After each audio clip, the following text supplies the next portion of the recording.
In attempts to provide relief for middle school students in Tamuning and surrounding villages, Guam Department of Education Superintendent John Fernandez shares details of their plans to retrofit Chief Brodie Elementary into a central middle school before community stakeholders during last night's outreach meeting at the Tamuning campus.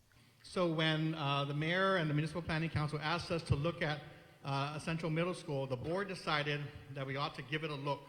So the cost estimate for renovating Chief Brodie and converting it into a middle school was around $10 million.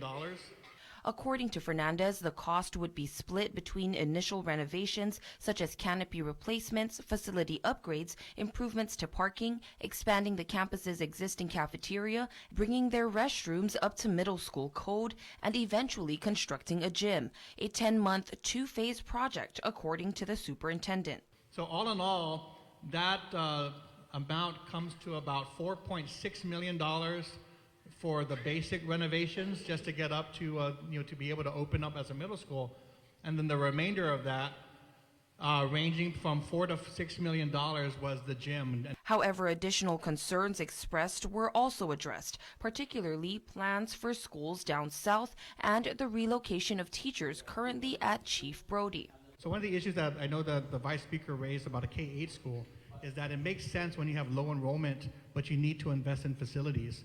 And so that's what we have been proposing to look at as a model for Jose Rios and possibly for other southern schools. And what of teachers under the collective bargaining agreement?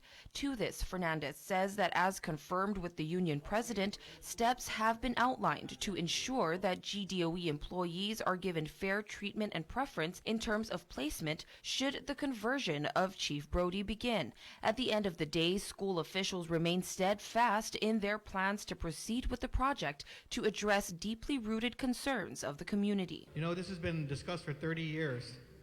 And so I think my opinion and the board's opinion at the time was, well, we need to resolve it now or never, right? Either it's going to go forward or it's not. But for us to keep discussing it but never pushing it forward for a solution is just going to be another 30 years. This has been requested a long time ago, and we're so fortunate that the board is willing to listen to the people. We care about everyone, Tamuning, Tuman, and Harmon. This is good for everyone. So please give us the support and let's make it happen. But when it came to the Tamuning, they said this is the community's effort, this is the community's choice, this is the community's resolution. This is what Tamuning community wants.